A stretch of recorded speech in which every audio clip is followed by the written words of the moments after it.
ঢালিউডের তুমুল জনপ্রিয় নায়ক সালমান শাহ হত্যা মামলার প্রধান আসামি মোহাম্মদ আশরাফুল হক ডনের পালিয়ে যাওয়া, এমনকি সালমান শাহের মৃত্যুর রহস্য নিয়ে মুখ খুলেছেন তিনি নিজে। ক্রিমিনাল কেসে কোনো ক্রিমিনাল কাজে যদি জড়িত থাকতাম তাহলে তো থাকতাম না বাংলাদেশে, অনেক আগে পালিয়ে যেতাম, তাই না?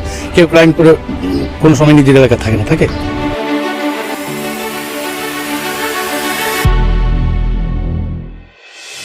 সালমান শাহ হত্যাকাণ্ডের পুনরায় তদন্তের পর থেকেই গুম হারাম হয়ে যায় প্রধান দুই আসামি। তারা হচ্ছেন সামিরা হক এবং চলচ্চিত্রের খলনায়ক আশরাফুল হক ডন। আসসালামু আলাইকুম দর্শক, অবশেষে গ্রেফতার হলো খলনায়ক ডন। পুলিশের কাছে সমস্ত দোষ স্বীকার করল ডন।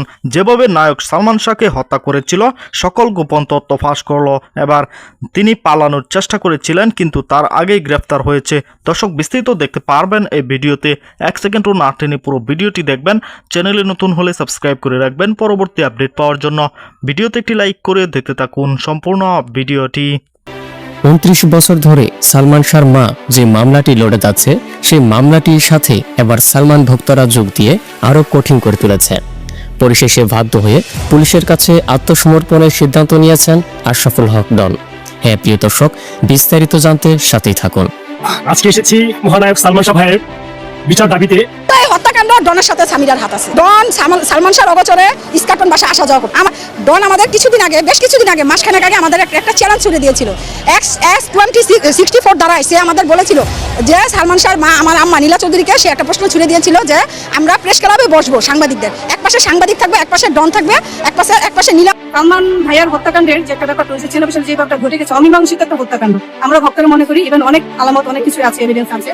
তো সেই হিসাবে আমরা 1996 থেকে এই পর্যন্ত আমরা দাঁড়াদাঁড়ি ঘুরতেছি এই হত্যাকাণ্ডের সুষ্ঠু একটা বিচারের জন্য। তো আমরা সেই প্রেক্ষিতে আজকেও আসছি এই হত্যাকাণ্ডের সুষ্ঠু একটা ন্যায় বিচারের দাবিতে।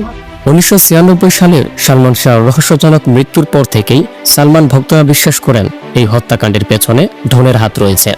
সালমান শাহর স্ত্রী সামিরা হকের পরিকল্পনায় মোতাবেক এই হত্যাকাণ্ডটি ঘটনা হয়েছে। সামিরা অন্য পুরুষে আসক্ত হয়েছিল এবং শুধু অন্য নয়, একাধিক পুরুষে আসক্ত ছিলিস বলেই তুই আজকে মহানায়ককে খুন করছিস।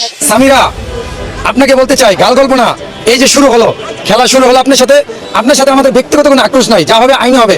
আপনারা দৌড়ান, আমরা দৌড়াই। সালমান ভক্তদের এমন অভিযোগের বিপরীতে এবার সোশ্যাল মিডিয়ার সামনে ডন এক নতুন তথ্য দিয়েছেন। তিনি বলেন, গত 29 বছরে যেহেতু পালাইনি, এখন পালাবো কেন? সুষ্ঠুভাবে হোক, সুষ্ঠু সমাধান হোক, সুষ্ঠু জাতি জানুক কিভাবে সালমানের প্রবলেম হয়েছে, কিভাবে সালমানের অ্যাক্সিডেন্ট হয়েছে, তাই না? আমরাও চাই, কারণ আমি তো বন্ধু ছিলাম, আমি তো চাইবো সুষ্ঠু বিচার, ন্যায় বিচার, তাই না?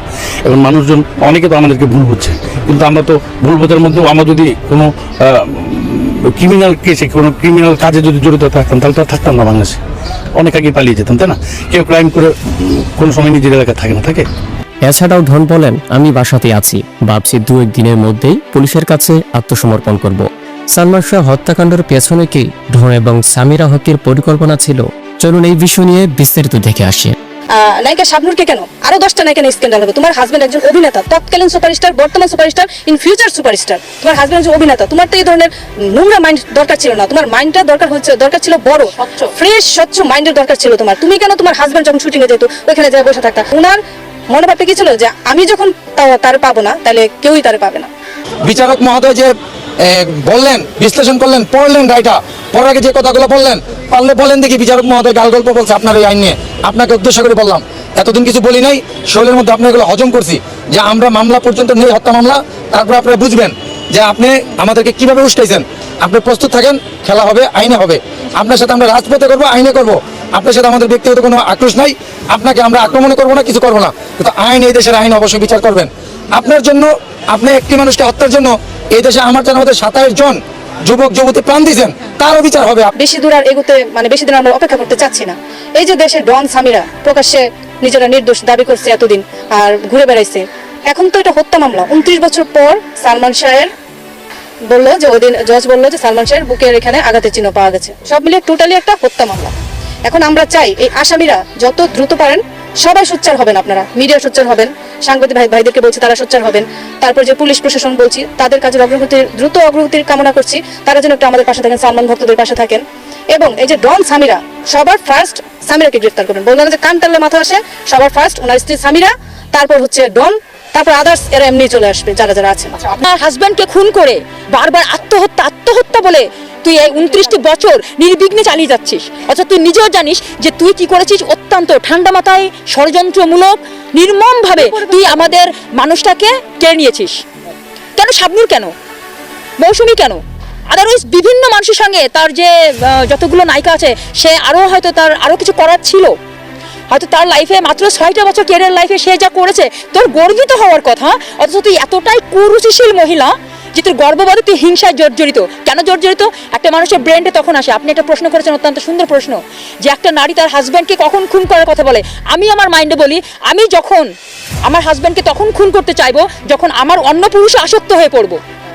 আজকে রায় আমাদের পক্ষে আসছে, এটা অপমৃত্যু থেকে হত্যা মামলায় রূপান্তরিত হয়েছে। এখন আর কেউ বলতে পারবে না যে সালমান শাহকে আমি দড়ি কেটে ঝুলন্ত অবস্থা থেকে নামাইছি। এখন কেউ বলতে পারবে না যে আমরা দড়ি কেটে ওকে আমরা নামাইছি ঝুলন্ত অবস্থা থেকে, কেউ দেখে নাই। এখন উনাকে ইনশাল্লাহ আগামীতে কোর্টে আসতে হবে, ওনাকে হাজিরা দিতে হবে এবং ইনশাল্লাহ উনি গ্রেফতার হবে। উনি সহকারে সামিরা হক, ডন, আজিজ মোহাম্মদ ভাই যারা আছে, ইনশাল্লাহ ওনাদের সবাইকে গ্রেফতার করা হবে। আমরা ন্যায় বিচার পাবো ইনশাল্লাহ। আমাদের টেনশন, আমরা পুরোপুরি টেনশনে ছিলাম, অবশ্যই, কারণ যেখানে জজ যেখানে 11টা বসার কথা সেখানে 12টা বেজে গেছে, 12টার পর 12:30 বেজে গেছে, বসে না। তারপর টাইম দিল যে 2টা বেজে গেছে। এখানে অপশক্তির হাত অবশ্যই ছিল। সে সর্বোচ্চ চেষ্টা করছে এই মামলাকে ধামাচাপা দেওয়ার জন্য এবং সে কন্টিনিউয়াসলি বলে যাচ্ছে যে ইন্টারপোল আনো, এটা করো সেটা করো। বিজ্ঞ আদালতকে বলেছি, তার মা নীলা চৌধুরী। বিজ্ঞ আদালত জানতে চাইলেন তিনি কেন আজকে আদালতে উপস্থিত আছেন। বিজ্ঞ আদালতকে জানিয়েছি তার মা 71 বছর বয়স্ক অসুস্থ মহিলা, তার ডাক্তার বলেছে তার চলাফেরা করা নিষেধ, তার মা ইংল্যান্ডে রয়েছে। নীলা চৌধুরীর ভাই আলমগীর হোসেন কুমকুমকে এই রিভিশন মোকদ্দমা পরিচালনা করার জন্য দায়িত্ব দেওয়া হয়েছে। তিনি পাওয়ার অফ অ্যাটর্নি মূল্যে এই মামলাটা পরিচালনা করছেন।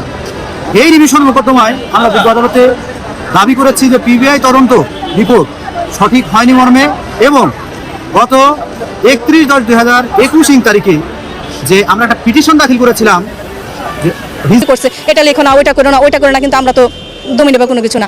তো আমরা এখন সম্পূর্ণভাবে আশাবাদী ইনশাল্লাহ এটার সঠিক তদন্ত হবে এবং যেহেতু একটা সরকার পরিবর্তন, এখন একটা নিরপেক্ষ নেই। আপনি দেখেন ছাত্ররা তো শেখ হাসিনার নামাই দিচ্ছে, আর এখানে সালমান শাহ হত্যা মামলা, আমরা কেন ভক্তরা এটার বিচার পাবো না?